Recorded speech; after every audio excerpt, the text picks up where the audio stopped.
So I think we can start now. So I'd like us to look at the first question. That's question one, the 2016 paper. I think you've read it, but if we just go through the facts,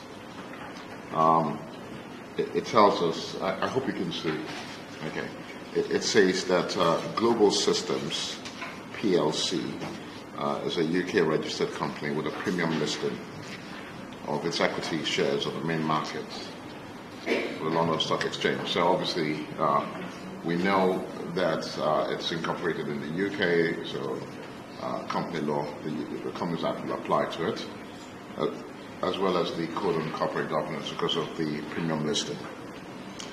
It has standard articles, and it says that it has a dominant presence, and it's a global leader in software and telecommunications. So it has a dominant presence in Europe and Africa, and its board of directors consists of Dale, who is the chief executive, Eustace, who is the chairman, and 4 executive directors and 5 non-executive directors.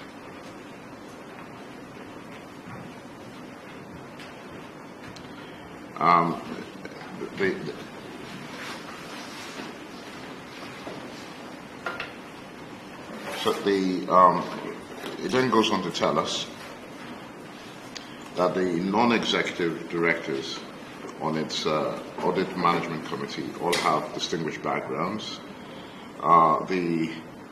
The audit committee meets twice a year. It's composed of Dale. Dale, by the way, is the chief executive, Eustace, the chairman, and 2 non-executive directors. And then it tells us that Dale, the chief executive, normally sort of gets his way because he brings strategy papers to the board, and invariably the board rubber stamps whatever he brings. So that's the general background about the company and the structure. So it now tells us that in December 2012, the Ruritanian Union regulators dropped an antitrust case against Global Systems after Global Systems agreed to offer Ruritanian purchasers its software, or rather, purchase of its software, choice of several web browsers. And it basically says that this settlement agreement obligated Global Systems to include browser choice in all its updates over the next 5 years. And in consequence of this, it was relieved of antitrust suits and avoided fines. It then tells us that Global Systems was responsible for monitoring its own compliance with the settlement.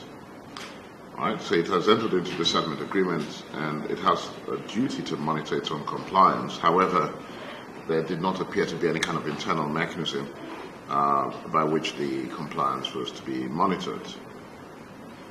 And by 2013, it tells us that Global Systems ceased complying with the settlement. At this time, Global Systems released at least 15 million installations of the software that lacked the system in contravention of the settlement agreement. So presumably it's made a profit from this. Then it says, although Global Systems was responsible for self-monitoring its compliance, it gets informed by the antitrust chief that, word has come to them that Global Systems has not delivered what it committed to do. It offers an apology and promises to cure this technical violation, but nothing really happened. Then we get to 2015, and Global Systems was now charged with non-compliance with the settlement terms. So it's been subjected to a fine of over $700 million. Global Systems issued another apology taking full responsibility, but maintaining that the omission was caused by an engineering team having forgotten to update the code. So in the next paragraph, we come to another issue. It says that Global Systems has a wholly owned subsidiary, NTN, that operates in the telecom sector in Africa. It's also been fined $3.9 billion by the country's communications regulator for fueling an insurgency by failing to disconnect millions of unregistered mobile phone users, notwithstanding several advance warnings to this effect by the regulator. So in a sense, there are three issues, three broad issues at this point. One deals with the structure of the company. The other deals with the settlement agreement, which was not complied with. And then the third deals with the fine of $3.9 billion. Now, the question tells us that in light of these omissions and resultant monetary loss to Global Systems, a major institutional investor in the company called Appro has consulted you for an opinion on its remedies. So the question ultimately is asking us for an opinion on remedies of a shareholder in respect of the loss of value to its equity investment in Global Systems. So I suppose having lost $3.9 billion and $732 million, that's quite a hit. So they're asking for remedies in respect of the loss of value and in respect of the loss suffered by Global Systems itself. It also wishes to know what kind of risk management and internal control structures and processes can be put in place to avoid these and manage areas of risk in the future. Right? So it's important to understand the question. You can see here that a part of the question really is a company law question, where it says, I want you to advise me on my remedies. That's a company law issue. And then the second part about risk management, about processes to be put in place in regard to risk management, that's a corporate governance issue. So you can see how the two get mixed up. And indeed, in practice, that's how it can get mixed up. Nobody sort of separates them in that sense. So how will we approach this?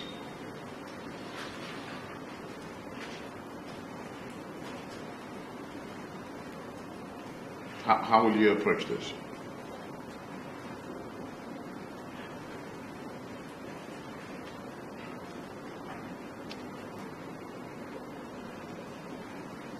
I suppose the first thing would be, would you attempt this in light of what we've talked about today? Would you attempt this question?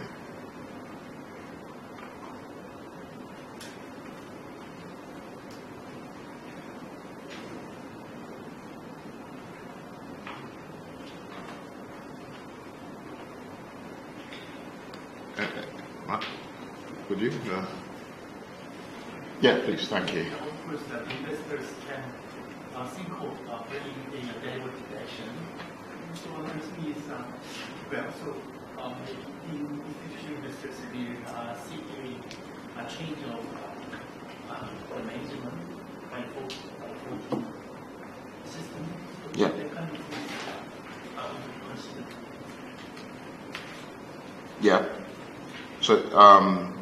So you're saying that there should be a change in management? Yes. Yeah. So if you look at the question, now obviously there's some things we've not done, right? So don't worry about this, but I'll just sort of deal with it. If you look at the question, an institutional investor comes to meet you. It doesn't tell us that the company's management has changed, right? So your point is a very practical one, and it's a practical one. I don't know how feasible it will be, right?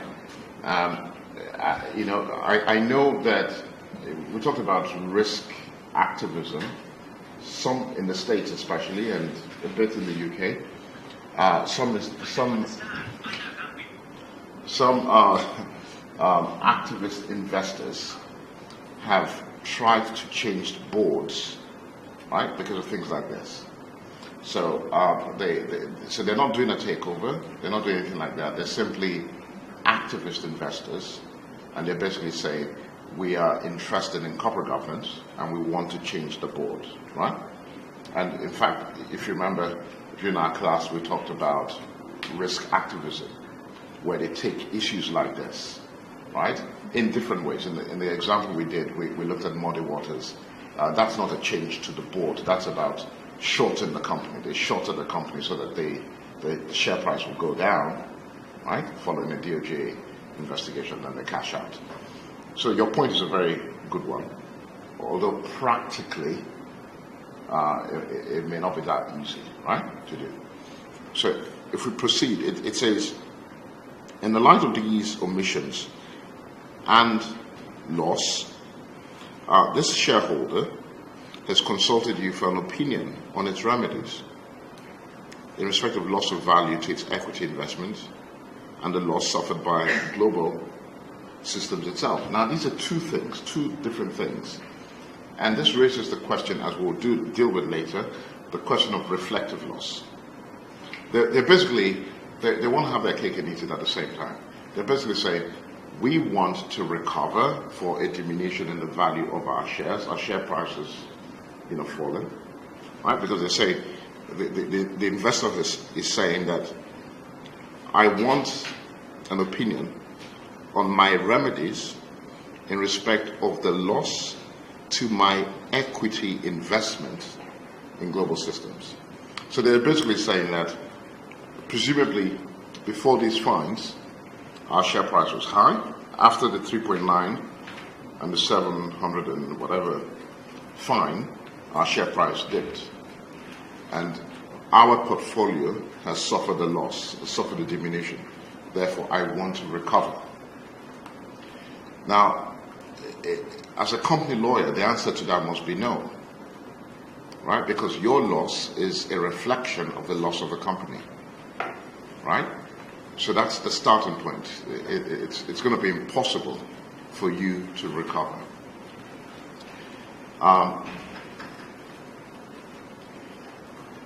And just think about it this way.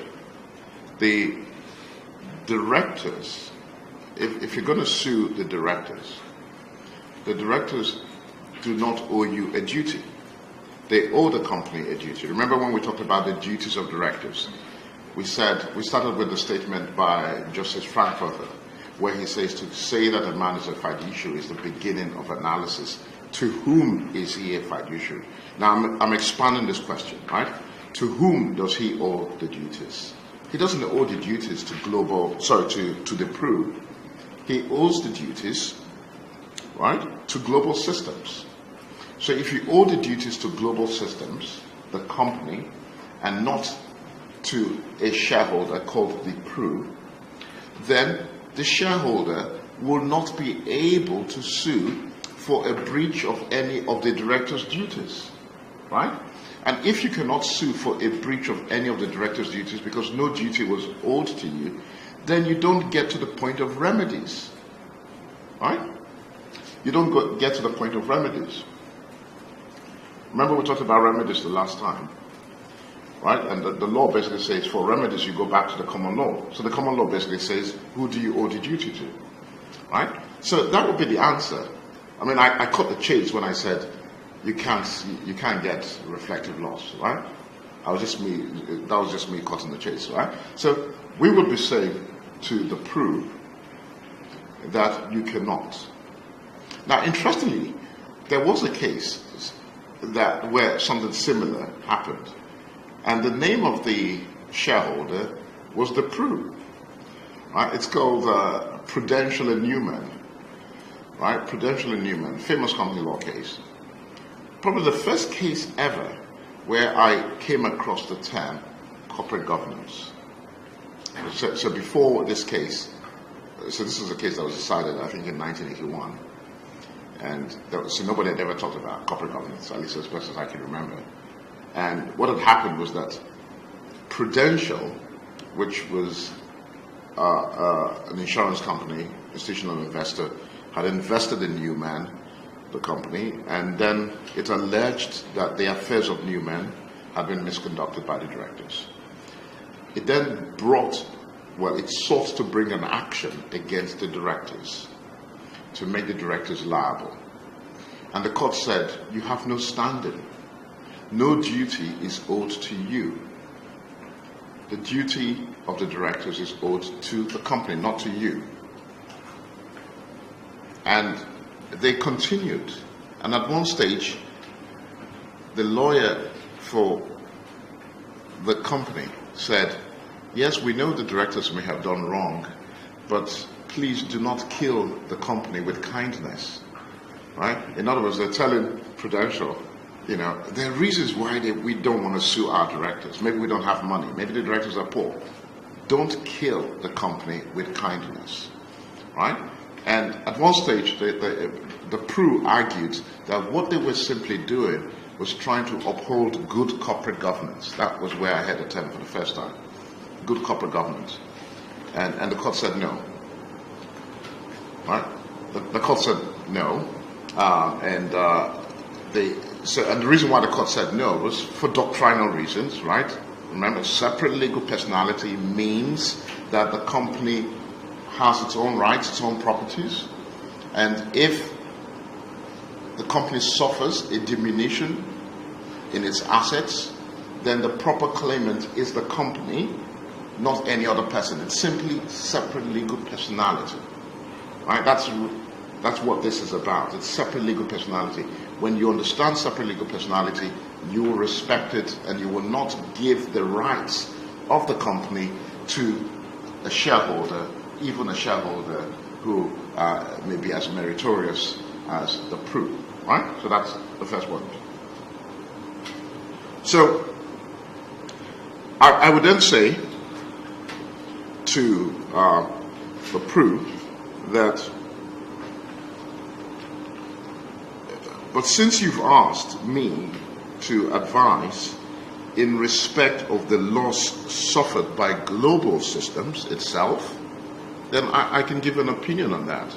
So here the question is, the Pru is basically saying, give me an opinion on how we can recover, so we now being the company, how the company can recover losses that it has suffered. Now remember, I said earlier today, where there's compliance violations, such as the one that we're dealing with here, liability is with the company. Remember? I said unless, of course, the regulatory system designs it differently. Right? So if you have a regulatory system maybe dealing with old people's homes, and the regulatory system wants the directors to also be liable, then the regulatory system could say, in addition to the company being liable, the directors are also personally liable, right? So that would be an explicit decision by the regulatory system to punish the directors. Absent that, liability stops with the company. So in this case, we know that the company is liable. Now, that is not the question. The question for us is this. Knowing that the company is liable, a shareholder is saying, is there any way we can recover? Is there any way the company can recover these losses from our directors?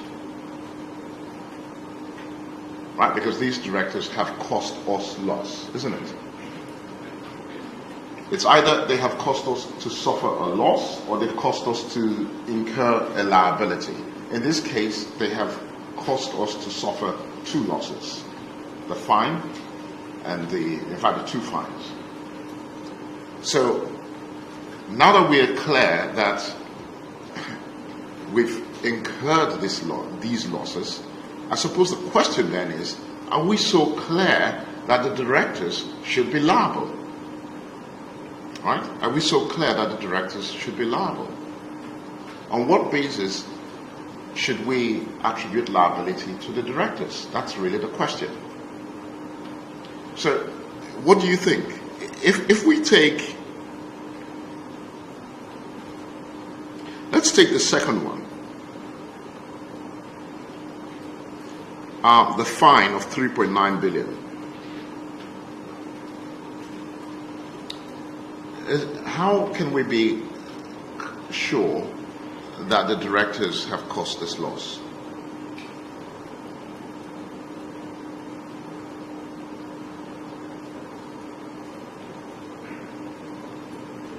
Yeah. They received several advance warnings that affect primary record, and they started to take action. Yeah. So I think this shows that failure in the internal process of the company. Yeah. Yeah. Yeah. Okay. So, assuming you were to argue for the directors, what sort of argument would you come up with to relieve them? I would say section 174. I think it's in Heritage versus Goldman, when the court found that the business judgment rule presumption doesn't prevent the directors to become liable if it is argued with particularity that shows that they acted with the business judgment. Yeah.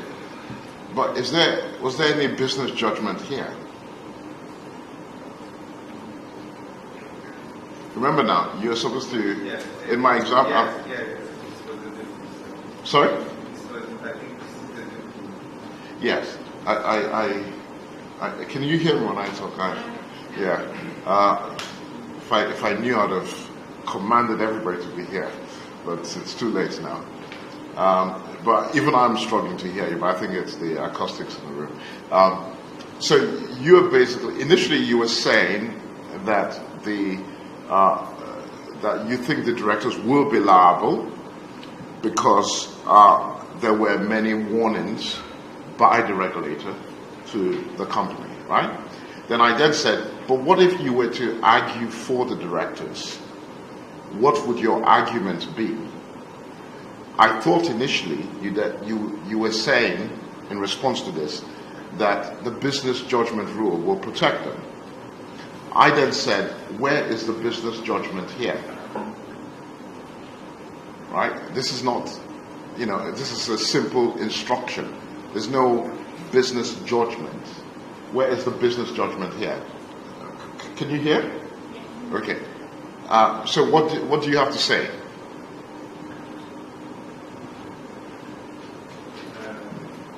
Well, I agree to like Microsoft and attribute it to an engineer and a technical failure. Yeah. I think.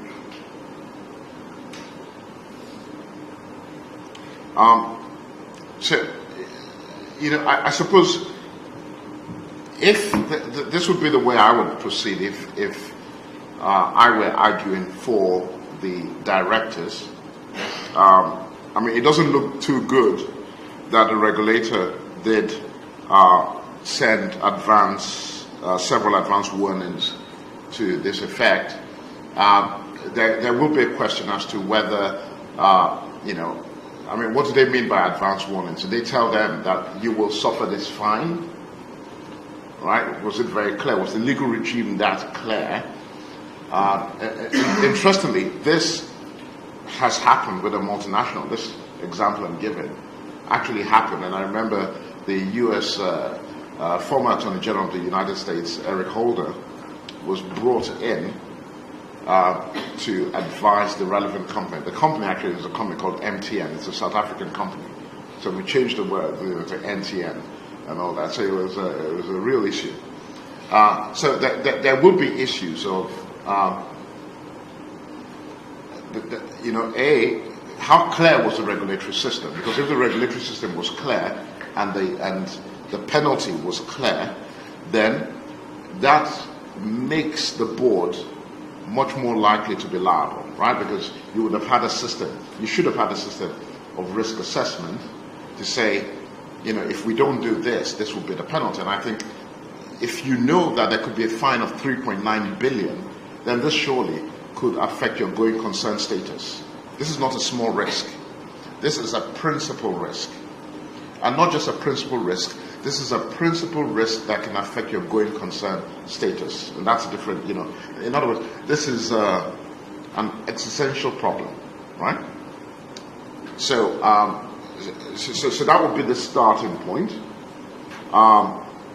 Obviously, we do not know. We do not know. Then, assuming the board actually had a system in place to deal with such things, but the system just did not work effectively, right? Will the directors be liable?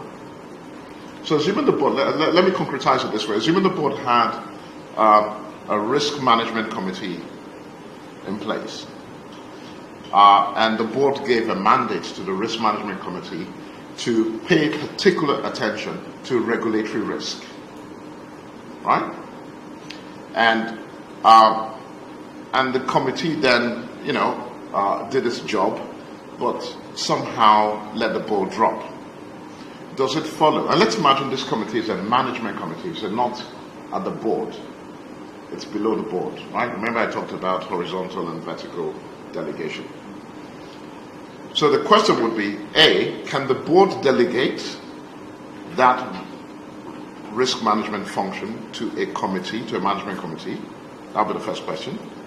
And two, if they can delegate,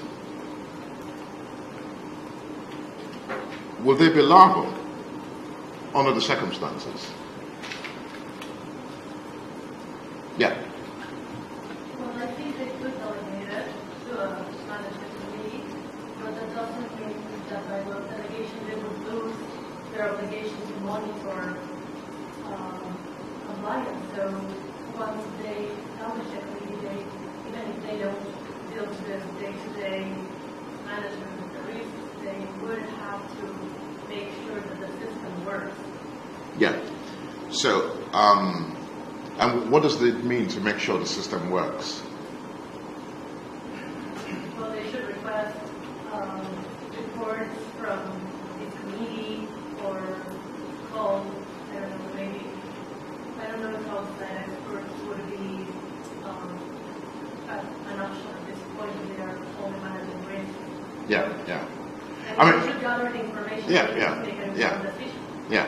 So and I agree with you. I mean, if here we're talking about regulatory risk, right? So and a regulator writes to you to say that this will be the consequence if you do not do this, right? Because if you don't institute this system, this is serious. If you do not institute this system, then potentially people will blow people up, right? And with impunity. Right? So this is serious. So it's serious for the public interest, it's also serious for your company.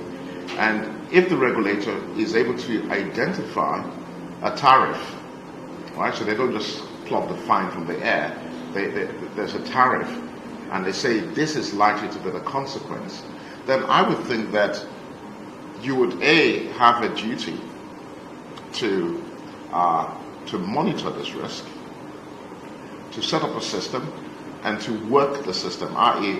not work it every day, but as you said, call for reports.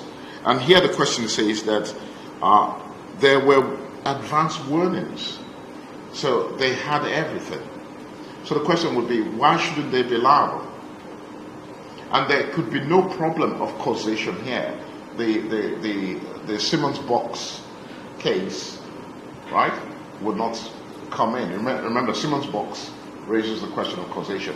Causation is an issue that, you know, every legal system has to deal with. And understand the notion. The way it comes in is that if you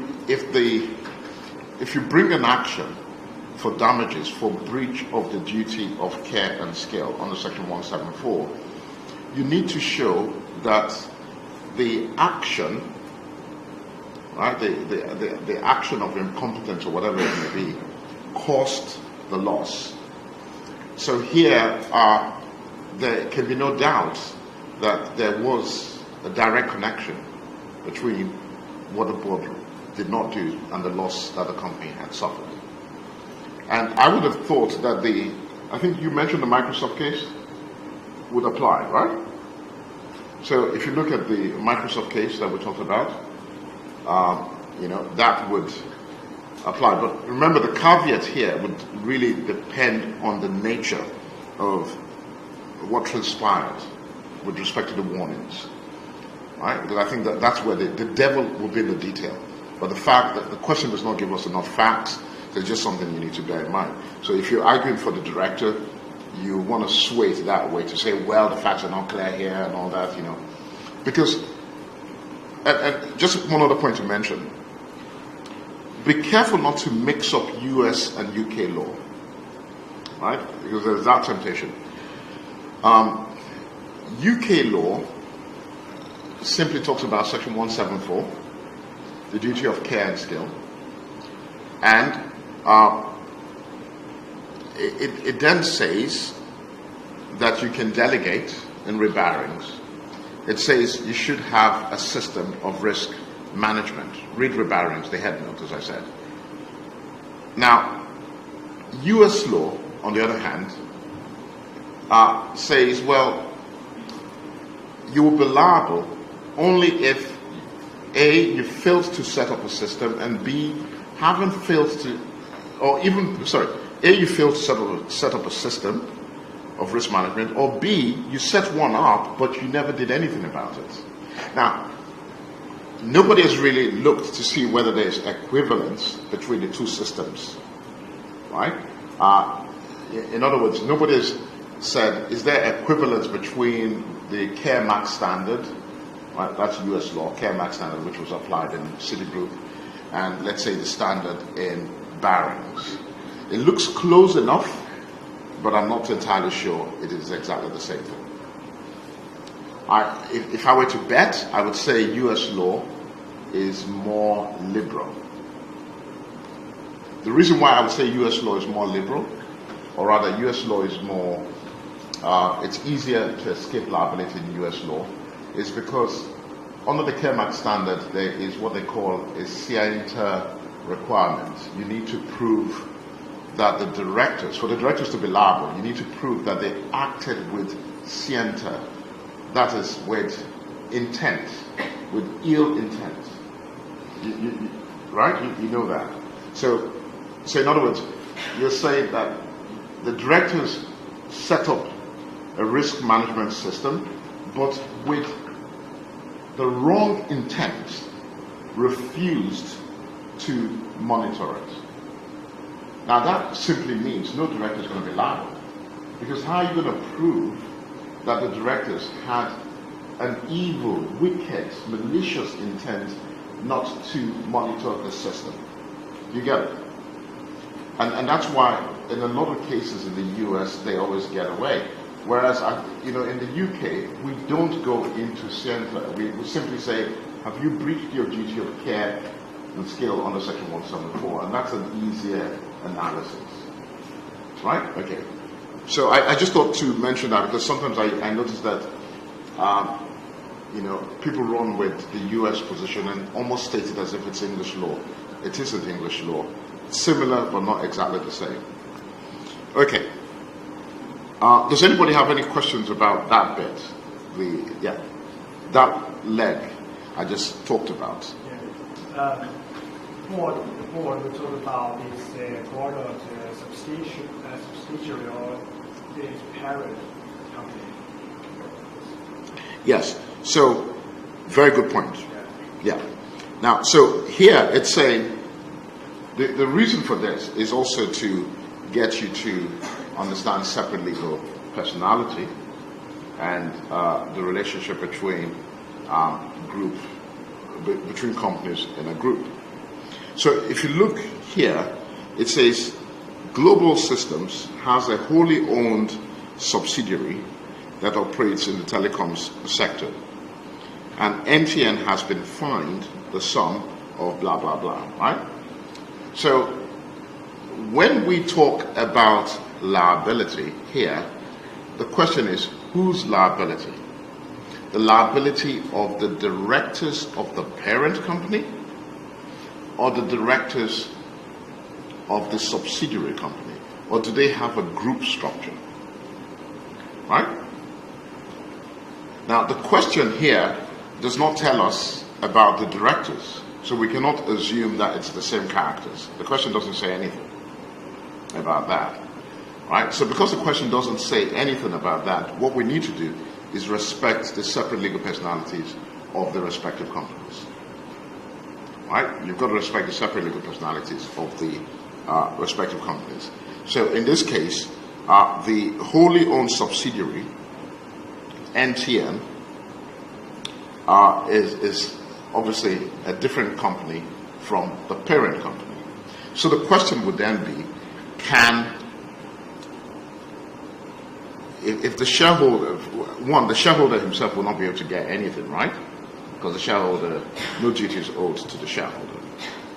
So the question would then be whether for the losses of the subsidiary, can the parent company recover? Because remember, the claimant here, or the potential claimant, is a shareholder not of the subsidiary, but of the parent. You got it? So the shareholder, Pru, is a shareholder of Global Systems. Global Systems is the parent, not the subsidiary. So where the subsidiary suffers a loss, because it's the subsidiary that would be fined, where the subsidiary suffers a loss, the question then is, who recovers? Surely it must be the subsidiary company should be the one to sue the directors of the subsidiary for causing this loss, right? You know, there are situations where you'll be able to reach the parent, but there are no facts here to indicate this. Usually when there's a tortious arrangement or situation, then we could start talking about that. But in this case, this is not the situation. There is something called a double derivative. Sorry, I was going to say, sorry. No, a normal derivative claim, or So would Global Systems bring a derivative claim after NTN? So I was saying that Global Systems, remember, is the shareholder of NTN. So Global Systems has no problem bringing a lawsuit. In fact, you see, the whole issue of a derivative claim arises when you cannot bring a suit, right? So you don't really have that problem now, because Global Systems is the major, not just the majority shareholder, in fact probably owns all the shares of NTN. So Global Systems has no problem. The problem here is we are trying to advise the shareholder, a shareholder in Global Systems, whether Global Systems can recover, in this case, for losses suffered by NTN. Now, obviously, losses suffered by NTN ultimately will affect Global Systems, right? Because it means Global Systems shares will suffer. Now, there is something called a double derivative action, but I'm not going to confuse you at this stage. I'll rather introduce it gradually. It's called a double-decker derivative action. I don't know if you're aware of it, but it's something we're going to do when we talk about derivative actions. Right? It was introduced, well, not introduced, it's always been part of the common law, but there are two cases where it came up recently, and I'll talk about it there. But the simple answer here is that we have to respect separate legal personality. So if I were advising the PRU, who happens to be a shareholder, not of NTN, but of Global Systems, I will say to the PRU on this matter that for any loss suffered by NTN, NTN would have a claim against the director. Right? NTN would have a claim against the director. And obviously, if Global Systems suffer a diminution in the value of their shares, then they too can assert their rights against NTN and change the board of NTN. Right? Okay. Now, so let's come back to the major part of the question, and that is the settlement entered into by the company with the Mauritanian authorities. Actually, this is the easiest bit. Why is it the easiest bit? A settlement agreement has been entered into by the board, right? So the board has literally entered into a settlement agreement. So this means that this is a core responsibility of the board, right? It's a core responsibility of the board to ensure that the settlement system works. So this is not just one operation. This is not one operational thing that comes up. Remember, the regulators dropped an antitrust case against Global Systems after Global Systems agreed to offer Mauritanian purchasers of its software a choice of several web browsers. Now, this settlement obligated Global Systems to basically introduce browser choice screens in all its updates. So the point here is that if the board has entered into this agreement, then the board has a core duty to set up a risk management system to ensure that compliance, so this is what we call legal compliance, that this happens. Now, as you said, this can't be a case of blaming the engineers, right? Because that's what they did there. To say, oh, the engineers forgot. I mean, this is something you basically signed up to.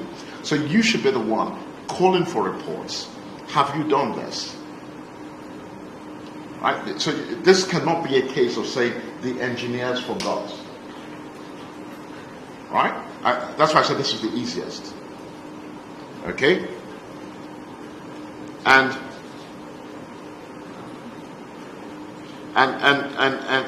the mere fact that they even apologized, right? They apologized, and they continued. If you remember, they apologized and they said it was due to a technical error, and they didn't correct the problem despite the admission and apology.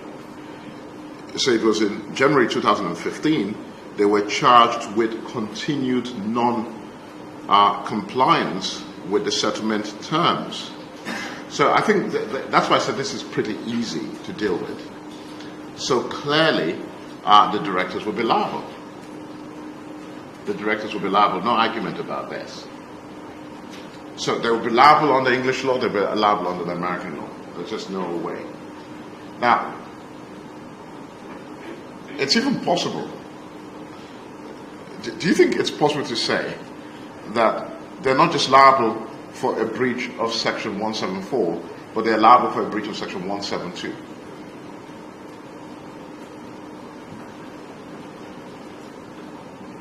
Do you think we can stretch it?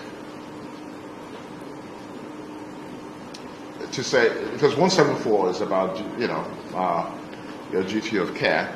Section 172, here we're basically saying that these guys are not acting in good faith. How could you be promoting the success of the company? How could you sign up? So not only did you have this antitrust problem, the board signed up to a settlement to relieve the company from liability, and then you put no system in place to monitor it. How can we say you were acting in good faith? In America, the duty, sometimes you get breaches of care duty, and they say, sorry, breaches of the duty of care, and the courts basically say this is a breach of the duty of good faith. Right?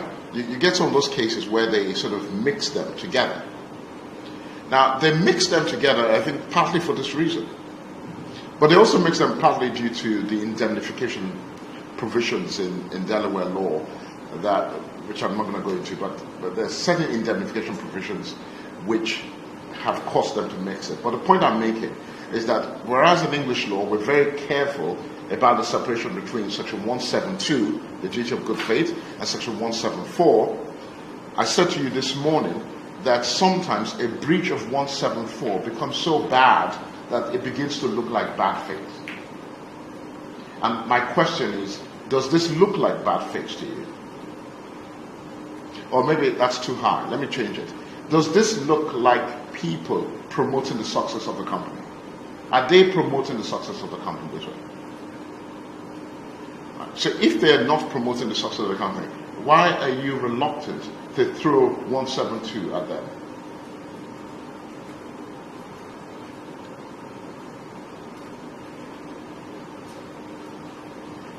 Yeah? I think one thing you take a time because they just acted carelessly with it.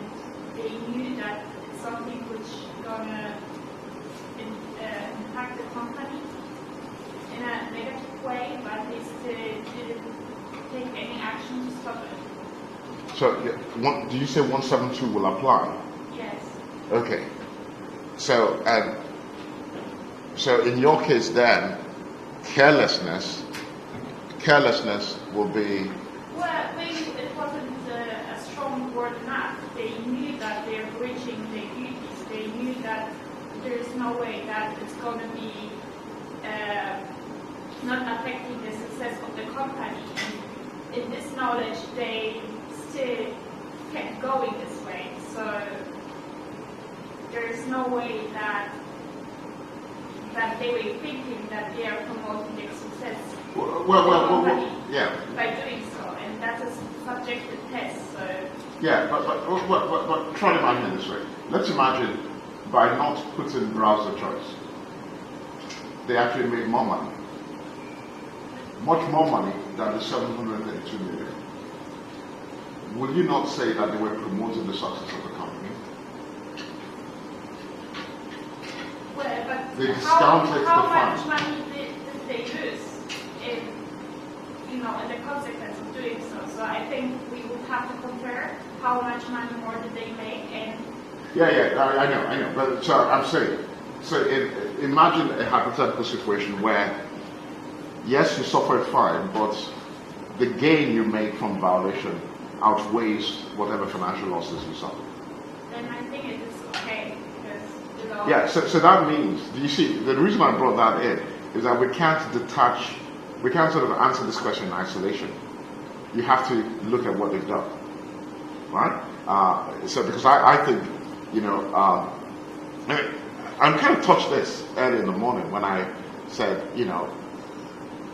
there's no duty to be law abiding in that sense. You could pursue profit making and, pay whatever fines and all that. But I said ultimately it's going to sort of affect your reputation.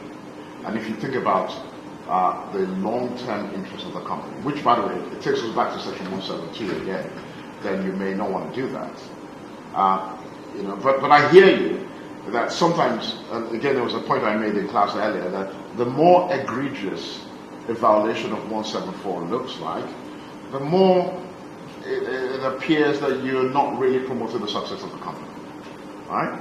And in the example I just gave was just to sort of muddy the waters a bit with, if you excuse the pun, to muddy the waters a bit with the financial incentive. Okay. So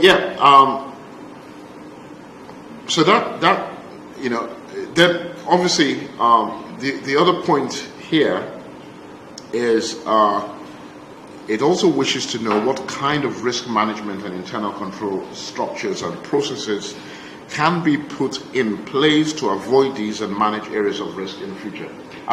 Please. I have a question for the last point you made.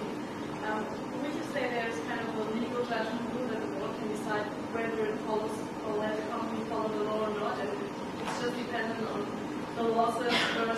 names. I think that's kind of how it sounded. A legal judgment rule, yeah. Yeah, but No. I know, but I'm happy you raised that question because I thought I did say that in the end you have to consider the reputation of the company. Section 172 tells us to consider the reputation of the company, to take the long-term view. So and I thought that would trump whatever the considerations are. okay. Right? So I didn't want you to leave here and say, he said we can do all manner of bad things so long as we can pay the fine. I didn't say that, you know. So, okay, thanks. Then the other bit of the question which deals with the corporate governance aspects, I'm not going to go over that because when you look at your seminar sheets for today, especially the bits where I say, what would you do for a board? Those questions I put there, that's the answer, right? That's basically what. So go through this. What are the principal risks we face? What are the principal risks we face? So here clearly there's a compliance risk, right? And how come we could not capture these risks, especially the clear compliance risks? So it was clear to me that this board had not embedded risk management in its processes, right? Yes, it had an audit committee, but they met twice a year. Nothing was going on. And by the way, did you notice that the audit committee was full of executives? Right? We should be getting outsiders in the audit committee, not executives. Yep. Sorry? So I thought you were about to ask a question. I thought your hand. Yeah. You move your hand at your peril. You know, so when you think about the structure of the board, the way this company has been structured, you'll see that there is a preponderance of insiders on the board. Good corporate governance would tell us that you should have more outsiders, right? Good corporate governance will tell us that the audit committee should meet much more often, right? And all that. So please look at that part of your seminar sheet where I talk about those questions, because that's really the answer.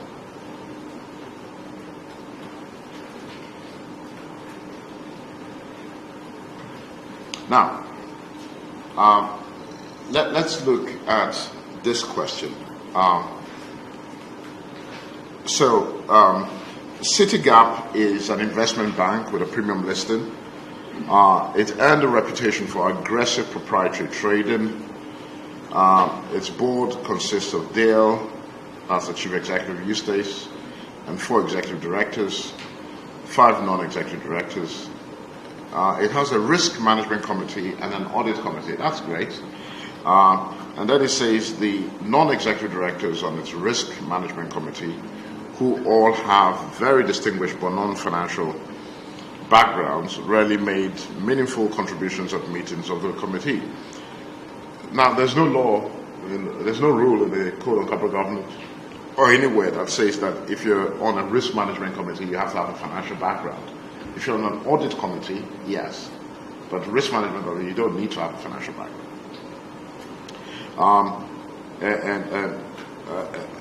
And then it says the company's audit committee, which meets every quarter, was comprised of Dale, Eustace, and 2 of the non-executive directors. So usually, again, the same problem.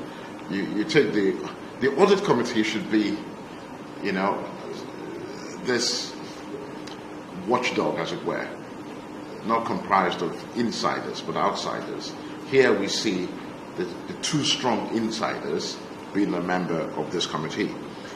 Then it says that although the full board had financially knowledgeable members, the board tended to rubber stamp whatever the risk committee approved.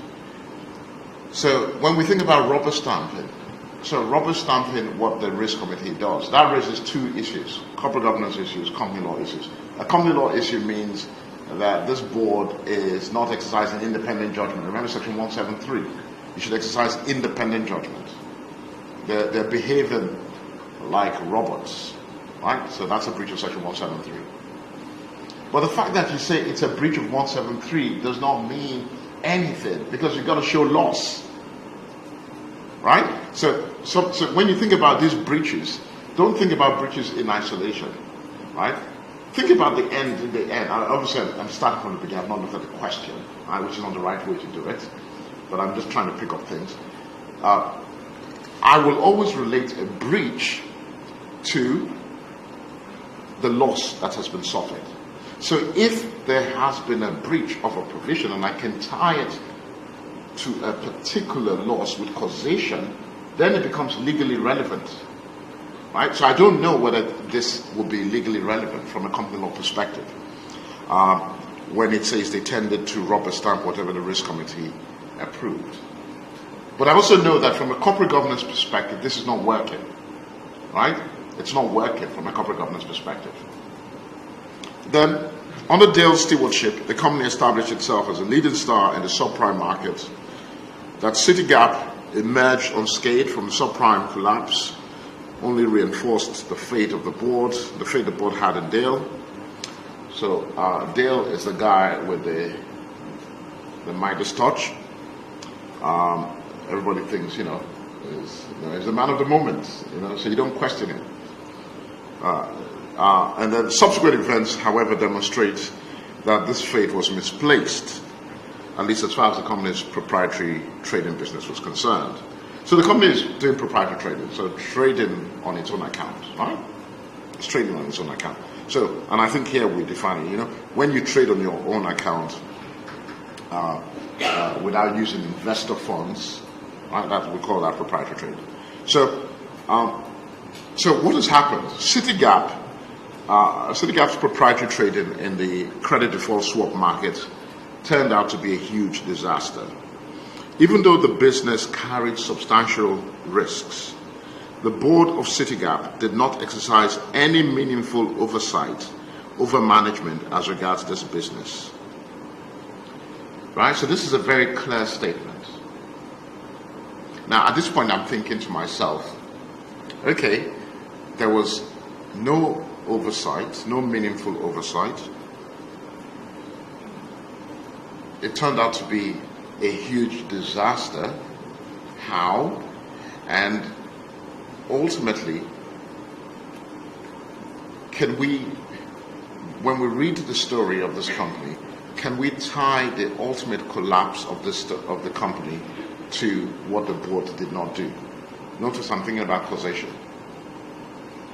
So the fact that things go bad does not prove that there's causation. That's the point. Remember Simmons' box. It looked, at the beginning, they thought they had an open and shut case. The director, the only director of the company, is busy teaching English in Japan. And he entrusts his father with the assets of the company. And then the father somehow loses it on the channel when it's crossed into Belgium. Right? It looks really black and white. That's, there's causation. But then the court says, how is there causation? For you to show that there was causation, it has to be demonstrated that the son, the director, knew that the father was the kind of man who would take the diamonds, or whatever the jewelry was, uninsured and travel this way. Now, had the father done it before? No. So how can you say there was causation? So here, let's look to see whether there is causation. Now, it says that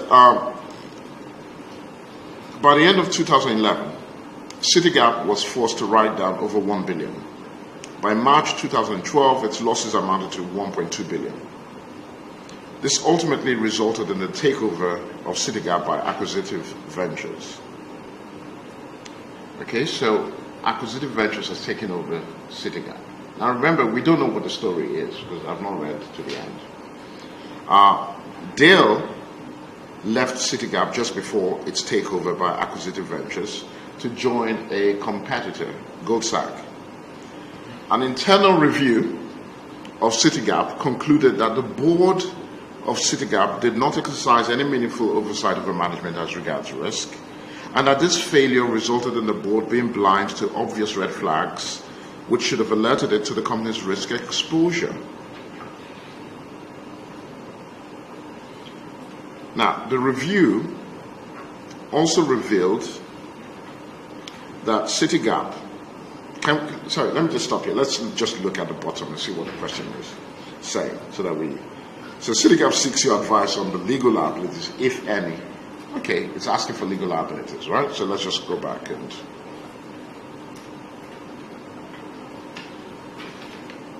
okay. So it says the review also revealed that Citigap had in 2009 waived a number of clawback claims that the company had against some of its counterparties. It is estimated that by this waiver, the company lost in excess of 10 million. Apparently, Dale had managed to persuade the board to approve the waiver. Dale's wife is a significant shareholder in one of the companies that benefited from the waiver, although it is not suggested that this played any role in the decision to waive the claims. Eustace is also a non-executive director in one of the companies that benefited from the waiver. And then, now at this point, I'm sure you're thinking about situational and transactional conflicts, right? So let's just keep that. And that the new board have discovered some disturbing facts related to Dale's move to Goldsack. Goldsack had negotiated with Citigap for the sale of a division of Citigap's business, represented by clients who would transfer their investment accounts to Goldsack when Dale took up his new employment with them. The transfer price was calculated by reference to the value of the investment accounts transferred to Goldsack. Dale was told by Eustace not to take any part in the negotiations between Citigap and Goldsack over the transfer of accounts. So let's just get the picture right.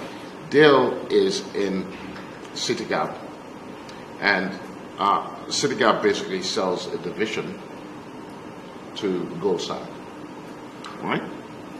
And the transfer price is reference to the number of investment accounts which move from Citi to Goldsack.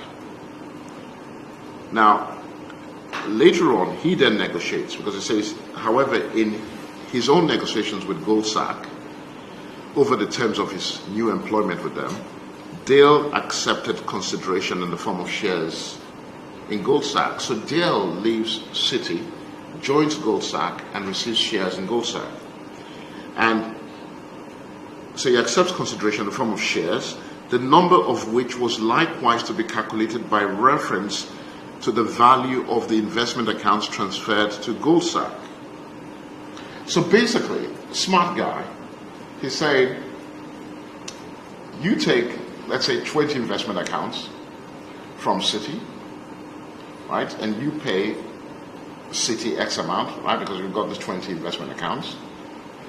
And when I join you to work, you pay me by reference to those 20 investment accounts.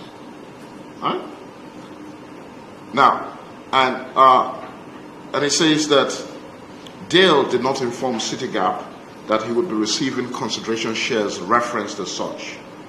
Under the terms of Dale's employment contract, he's free, if he ceased to be employed by Citigap, to set up or join a competing business. Now, let's just pause there. Is there any problem with this? Is there any problem with this? So you're a director. Let's be clear. I'm a director of a company. I'm the MD. And, you know, my company decides to sell a division to another company. And I negotiate with that new company to join them. But I tie my remuneration to what they get from this company. Who thinks it is wrong? Okay?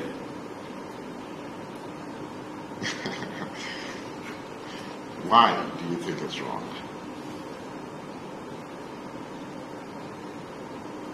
Why? Why do you think it's wrong?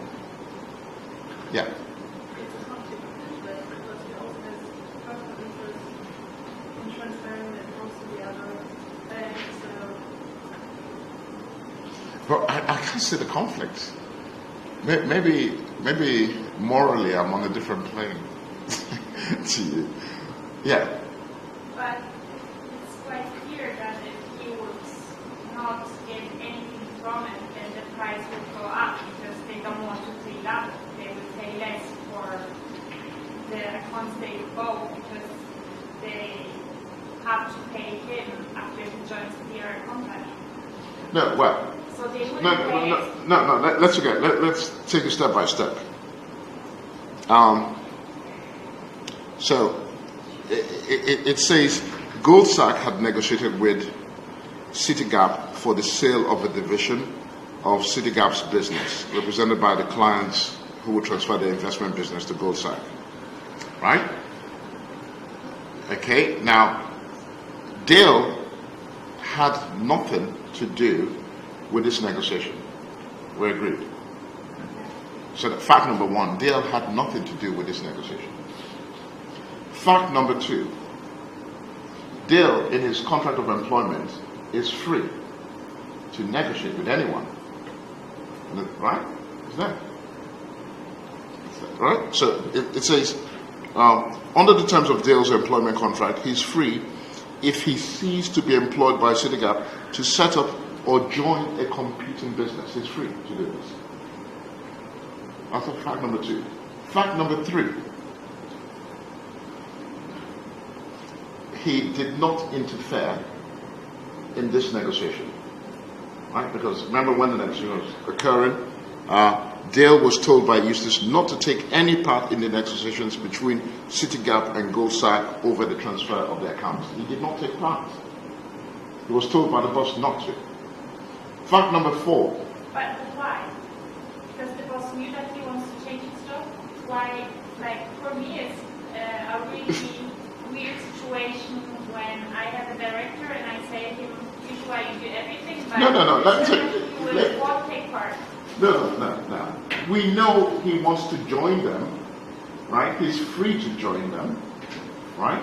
So it makes sense to say, listen, we're going to sell a part of our business to these guys because we know you're going to join them. Do not take part in the negotiations. Right? You know? So, and then surely the legal system allows us to exploit our fund of knowledge. Right? It must be in the public interest to exploit our fund of knowledge, our fund of expertise, contacts, whatever. Now, you put all this together, where is the problem? I think at the time of the negotiation of this new contract, he's still employed with the Citibank, so it's not under the term of this employment contract because he can set up a new business after he left the Citibank. So I think it's a problem in the timescale. That you're free to negotiate when you're in one job with your future employer. Otherwise, many of us will be hungry. Right? You don't leave your job and then begin the negotiation. You negotiate when you're in your job, isn't it? You're free to. Right? So he didn't. What's the problem in negotiating when you're in a job? You want him to resign first to negotiate? I mean, is that how you would do If it? you look at the background, I think under the term he's not allowed to negotiate until he really left the first bank. Under the terms of his employment, he is free if he ceases to be employed by Citigap to set up or join a competing business. Right? You can negotiate, but you're free to join. Right? You can't be in the two places at the same time. You can't work for the two, but you can join. Now, negotiation is a human right. Right? So do you still, I can feel that you feel it in your bones that this is wrong. right? But maybe rationally you're struggling. But human beings have these two systems, the emotional one and the rational one. So let's see which one will win. Yeah. If there is transactional conflict that he should disclose, even if he's not involved in the negotiation with the transfer of accounts, shouldn't he disclose that he's negotiating another agreement with the employment that is tied to the... So in other words, you're saying, is there a situational conflict? Are you I just wonder, it's not transactional, but... Oh, you said transactional? Yes. Oh, so what? Transactional, how? A transactional conflict is when you deal with your company. Hmm? I like these questions because it gets us to test this, right? A transactional conflict is, I sell property to my company, or I buy property from my company. That's a transactional conflict. I actually thought what you had in mind was a situational conflict. Okay, so a situational conflict. I'll come to you. So the question is there a situational conflict? I'll come to you. Yeah. But could we argue that he was at the same time, so he basically joined, maybe not on the paper, not maybe at this time, but he made the decision, both parties made the decision that he's changing the company, but still he was a part of the other company. So I think his duty to the shareholders or the company and then the shareholders would be to just say, I have this kind of interest. They consider, or they maybe made the decision to hire me, and they may value your accounts more, because if you add me and the accounts, then maybe you can make a better deal. So the company has right to know. Yeah. So if he's loyal and he doesn't have anything to hide, why shouldn't he at least inform the company that he is joining another company and that actually his employment is connected to the deal they're about to make? okay. So I suppose the starting point would be, where is this duty to disclose? Can you point to me the source of the duty? Well, as we said, the conflict which arises with the situation that he is basically a part of Citigap, but he is going to Goldsack, and actually how I indicate the decision was made already that he would change by the time they made this deal with the Citigap made the deal with Goldsack, and he didn't have to be a part of it. No. Like the fact that he made this decision, maybe it doesn't have to be on the paper, they can trust each other, that he would shift the company, then I think it does influence the price, so it should be considered as some kind of conflict. Okay. So again, we go back to the section to grant this duty of disclosure. The section you have in mind would be section 175. It is not my reading of section 175 that there is a duty of disclosure. I do not see any situational conflict there. I'll be interested in how you see a situational conflict. Well, I don't see one. All I see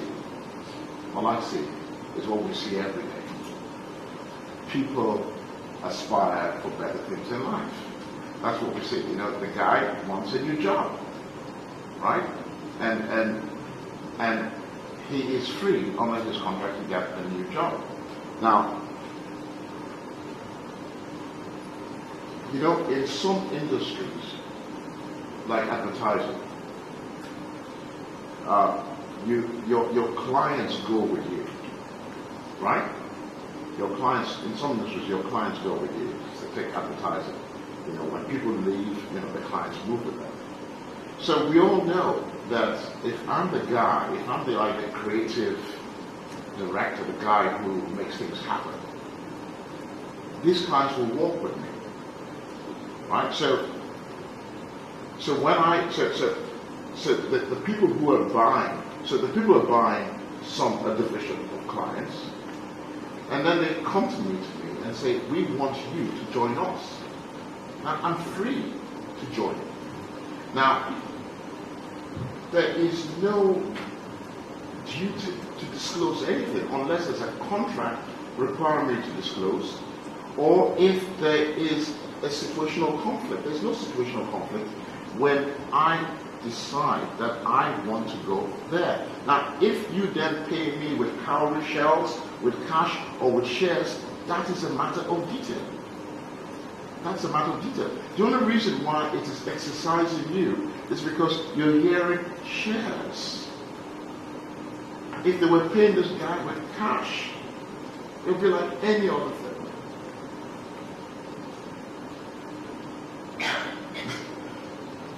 Right? So, anyway, but you see, the moral of the story is that we need to be able to ground it in that particular section.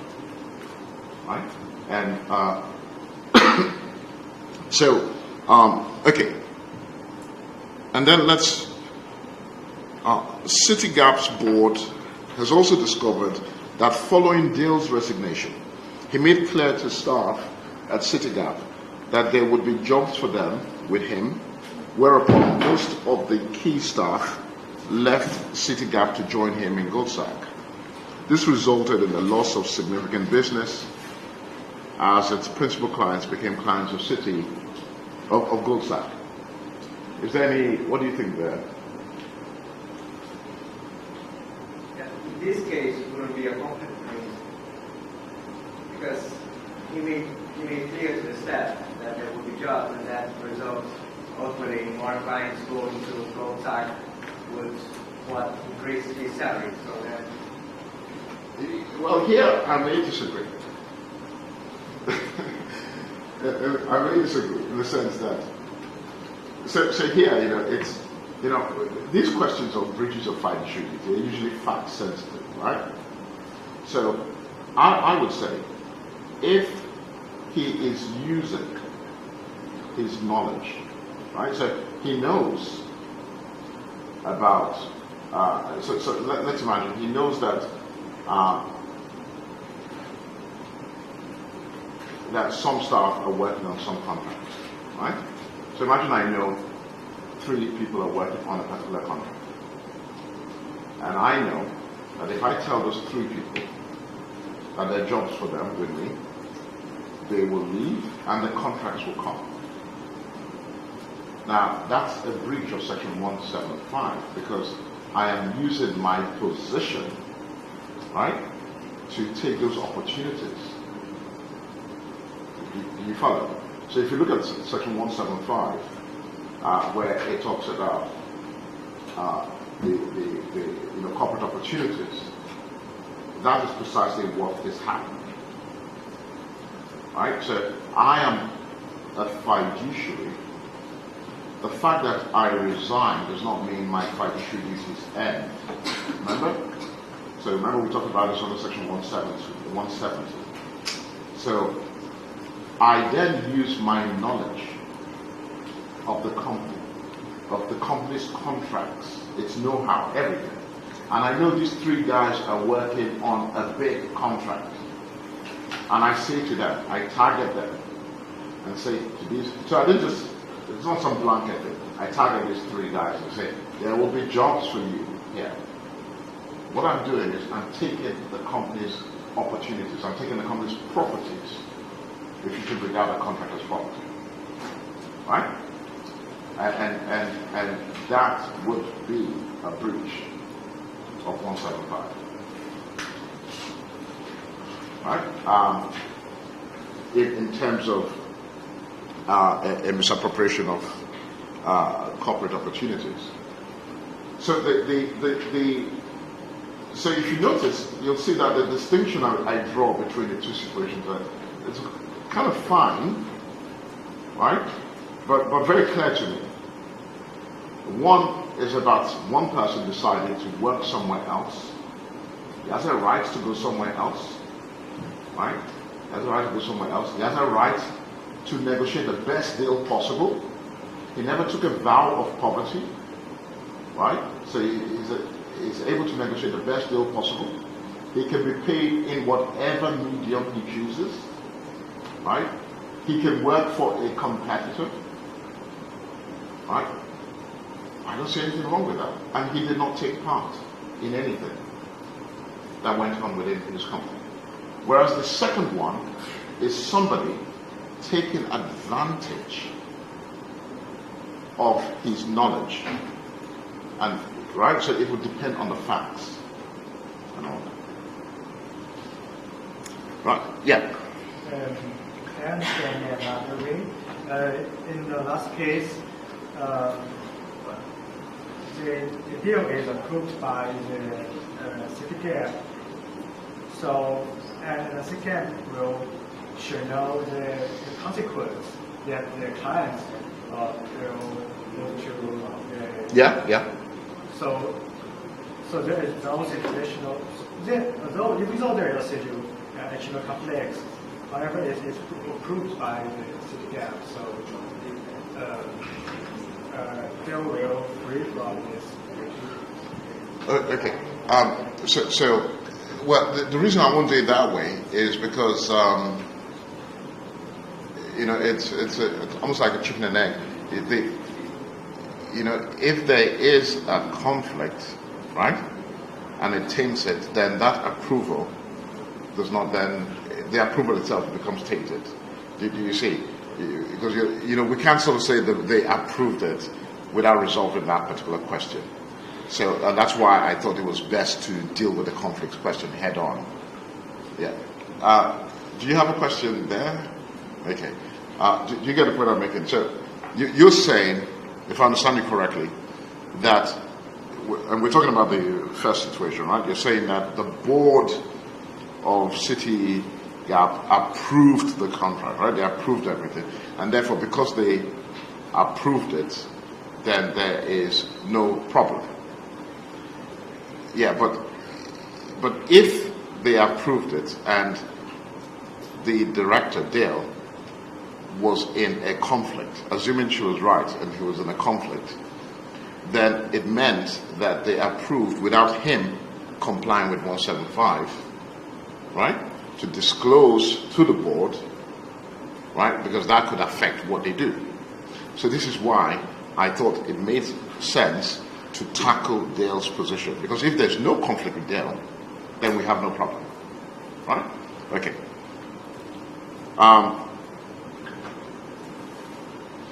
Okay, so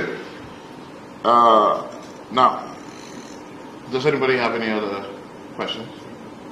So if we just look at here, it says City Gap seeks your advice on the legal liabilities, if any, of the present and former board members of City Gap. So really, what they mean here is they're prepared to go after Dale. Right? Wherever Dale is, we're going to go after Dale, in addition to existing members of City Gap, and any third parties. Here they're thinking about accessory liability, right? Accessory liability. So, third parties who basically assist in the breach of a trust, right? And then, furthermore, it is interested in knowing the extent to which City Gap PLC has complied with the requirements of the Code on Corporate Governance and associated guidance documents issued or endorsed by the Financial Reporting Council. You're also required to provide advice on how to prevent such disasters from recurring. So again, notice how they've woven corporate governance issues with company law issues. Now, because they're seeking our advice, the company is seeking our advice on legal liabilities. We have no problems with, who should sue. The company basically is prepared to sue, right? The company is prepared to sue, and the company is simply saying advise us on legal liabilities. So that means we need to look at everybody who has breached a duty to the company. So if we go back against that background and look, some of you may say that the credit default swap situation may be an issue to look at. What do you think?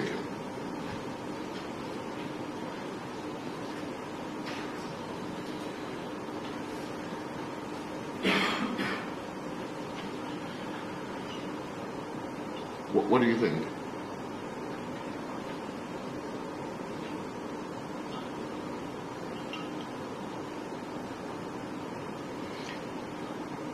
I'm referring to the, do you think, you remember at the beginning it told us that this company went into the credit default swap business, and that there were red flags,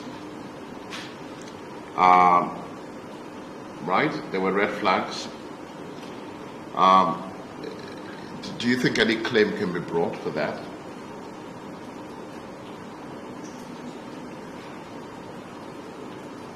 I suppose the first thing really is we know that Citigap has been taken over, right? Citigap has been taken over. There's a new board, because if you look at the question, it did say somewhere that the company was taken over. So let's just trace it. It says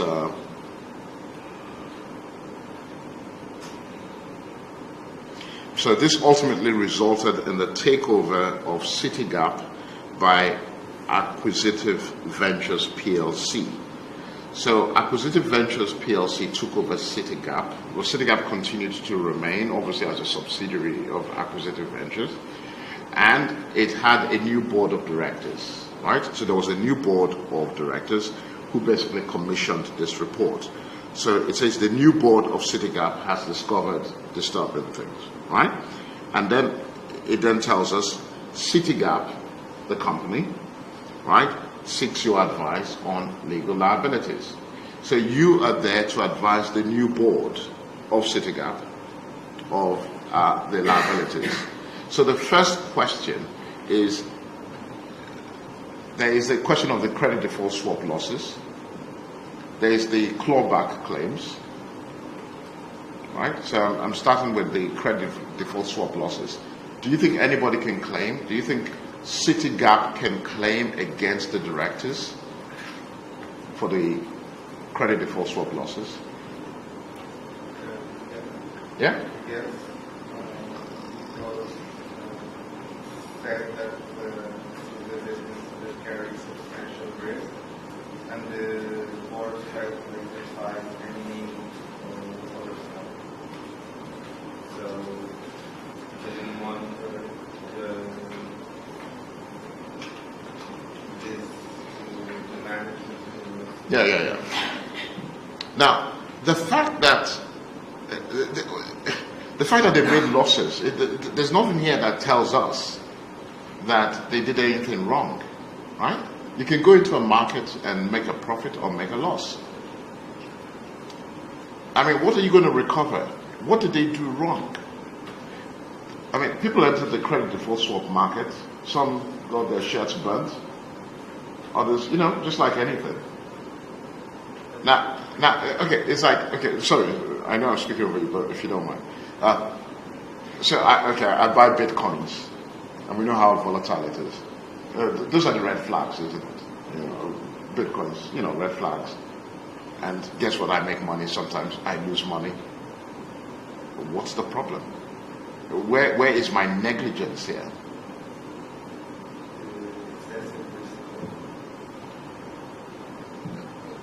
How? I mean, do we have any facts? I would say from the amount of the losses, it shows that there was an excessive risk. It says Citigap's proprietary trading in the credit default swap market turned out to be a huge disaster. I'm not going to lose any sleep about that. Things, that's life. Sometimes things go up, sometimes they go down. Then it says, even though this business carried substantial risks, the board of Citigap did not exercise any meaningful oversight. The fact that you did not exercise any meaningful oversight over a business which carried risks does not mean that if the risk eventuates, if the losses eventuate, somehow it's your lack of oversight that caused the loss. because the loss may have happened anyway in the ordinary course of things. Isn't it? So if there is no connection between the disaster and the lack of the audio. Sorry? So there is no connection between the disaster and the audio. Yeah, well, that's what I'm looking for. That's what I'm looking for. You know, the fact that there was a disaster. I mean, you think about it. There was a financial collapse. Did everybody start suing everybody? Stuff happens. That's life. Right? And the fact that some people should monitor and they did not monitor, it's going to be difficult to prove that had they monitored, they would have turned a loss. You would be the only one who would have turned this loss into a profit. Right? So here it says, by the end of 2011, Senegal was forced to write down. By 2012, its losses amounted to 1.2. This ultimately resulted in the takeover of Senegal. Remember this morning I talked about normal business risk. We cannot judge these things with hindsight, right? That when it comes to normal business risks, operational, strategic risks that companies engage in, that's part of life, that's part of business. In fact, our corporate law system requires directors to take risks. The only reason why you and I will invest in companies is because we expect them to take risks. If we don't want them to take risks, or if you don't want to put your money anywhere they take risks, then put your money in treasury bonds, or treasury bills rather, right?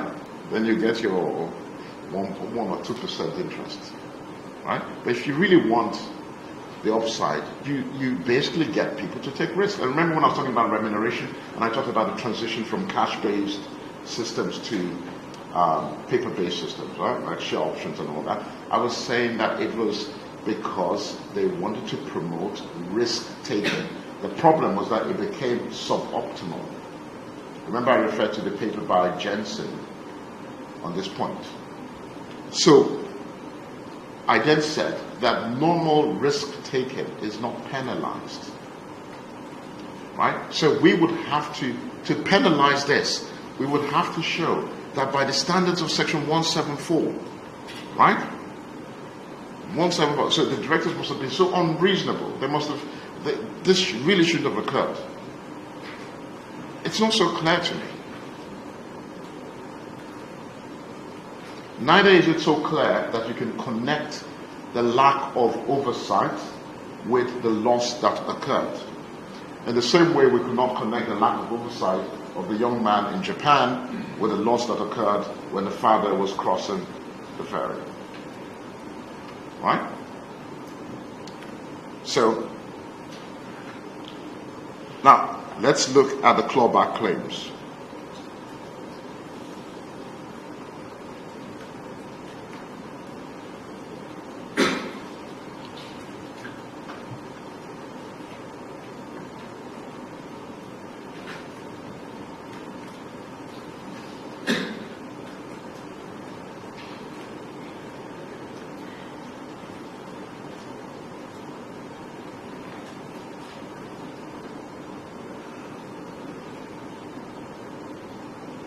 So what do you think, Karen?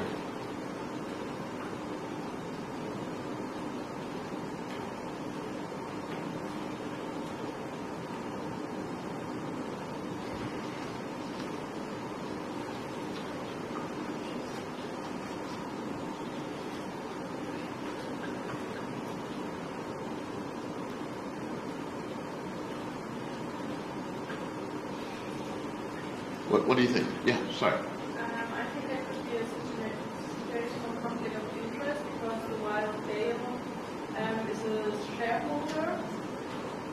But I think we have problems with the conversation because it's not clear that the suggestion would have an impact on the board decision. Yeah. So I mean, if you go down the route of situational conflicts, right? That's what you're doing. what is the remedy? What is the remedy for a situational conflict? A situational conflict basically is would exist if there is non-disclosure to the board, right? Now, it says here that Dale's wife is a significant shareholder in one of the companies that benefited. It is not suggested that this played any role in the decision to waive. Eustace is also a non-executive director. Now, it doesn't tell us one way or the other that there was non-disclosure to the board, right? But just bear that in mind, that you will have a case on the 175 for situational conflicts if there is non-disclosure to the board. And I kind of wondered why you saw this as a situational conflict and not a transactional conflict.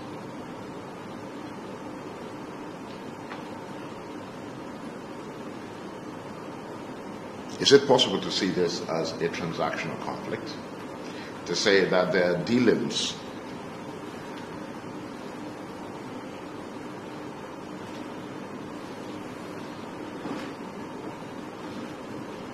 with a company that the directors have an interest in?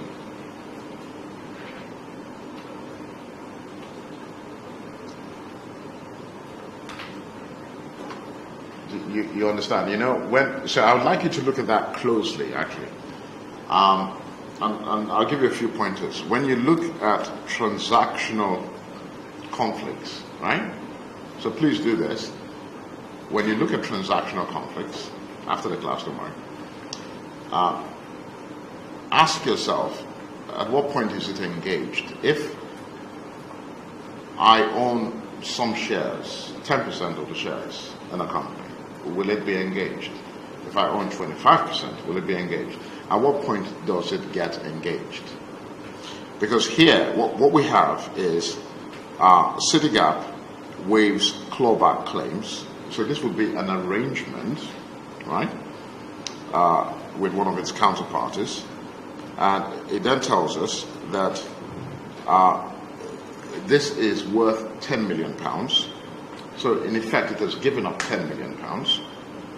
And we now discover that the CEO's wife is a significant shareholder in one of the companies.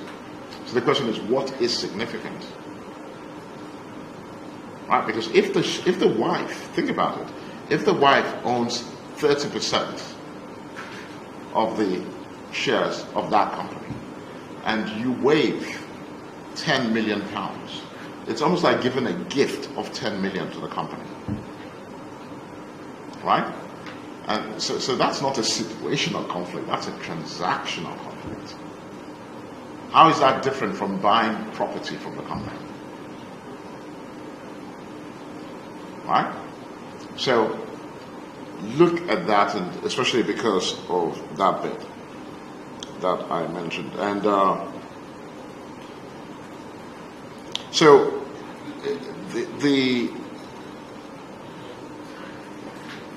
sorry, yeah. What if his wife is in the competitor company?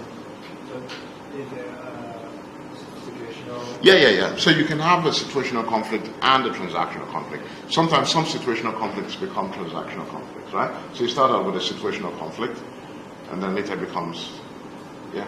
So you would say that the transactional conflict exists in this situation. What would be the remedy? So if For not disclosure. yes, so if you have, remember I talked about the provision which deals with remedies, that if there is, in fact there are 2 points here. If you have a transactional conflict and you do not get the consent of the board, right? And in this case, you may even have a situation where the transactional conflict is of such a high level that you need the consent of the shareholders, right? Like in substantial property transactions, right? Then you will be asking the court for disgorgement literally I'll be going for the 10 million. Right? So, because ultimately, what is the company's loss? The company's loss is the waiver of that 10 million. Right? So I will be looking for the remedy, because remember the law basically says we go back to the old common law and all that. So I'll be looking for the remedy that will get me to claw back. Right? So I either attack the company as an accessory to a breach of trust, or the directors who caused the company to waive, or in most cases both. Right?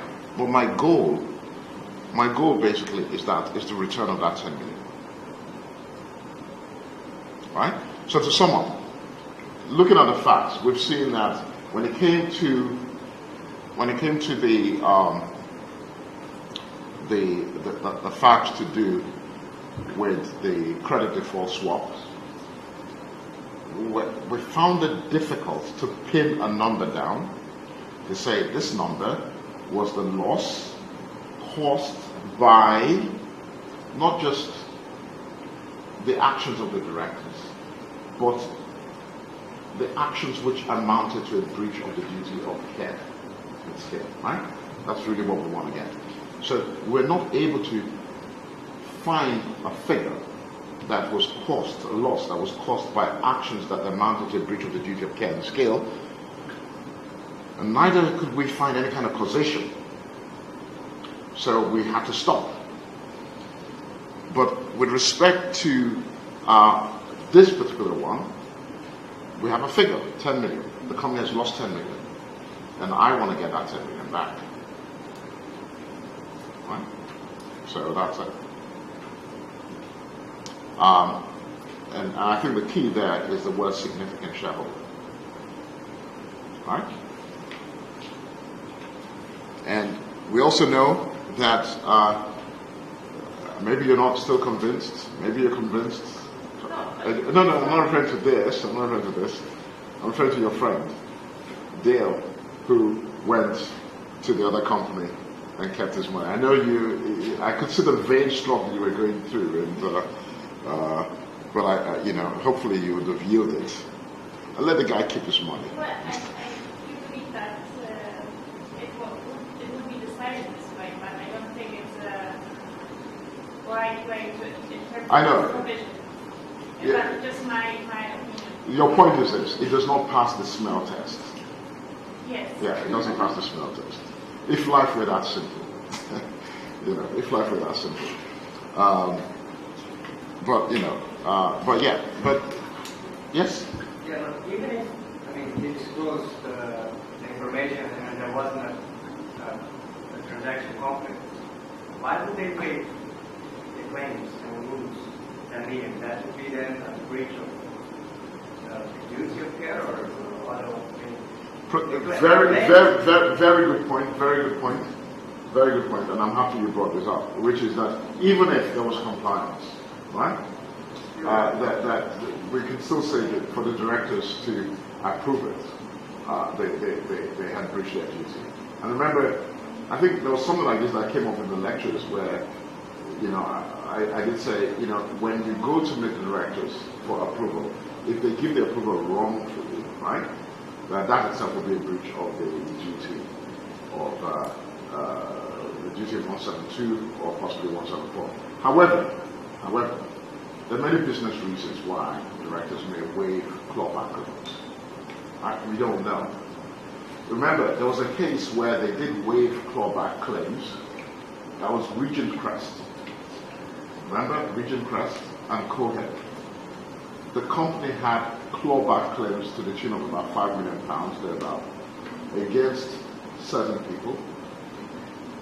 The directors of the company who were waiving it passed a resolution to this effect. They said that we waive these claims because we believe these guys will work for the company and have a lot to give back to the company. That was on the 5th of September. 12 days later, the company goes into insolvent liquidation. And yet, the directors were not liable under Section 172.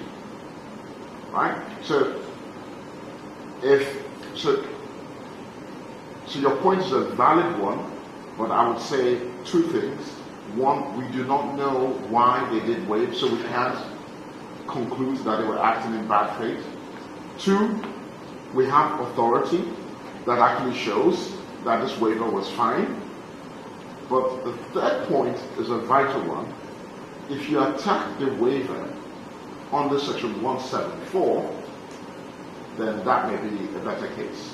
Because if you attack the waiver under 174 and say to the directors, why did you do this? Were you acting with care and skill? That's an objective standard. And they're going to find it difficult to counter that. Yeah. So, whoever they get through retained gains, whoever CG got through retained gains, could defend themselves on the basis of the waiver being a breach of 172? Yeah. So obviously, if the CITGAP is bringing this claim against the directors, right? So it will be the former directors who did the waiver, right? So it will be, okay, we've reached this. I think the former directors will defend 172. I'm not sure they'll be able to defend 174, right? Because the question will be on why did you do it, right? Okay. So I think we'll stop. We have to stop here, and I think it was a good thing we had this exercise anyway, just to sort of test a few things. Okay.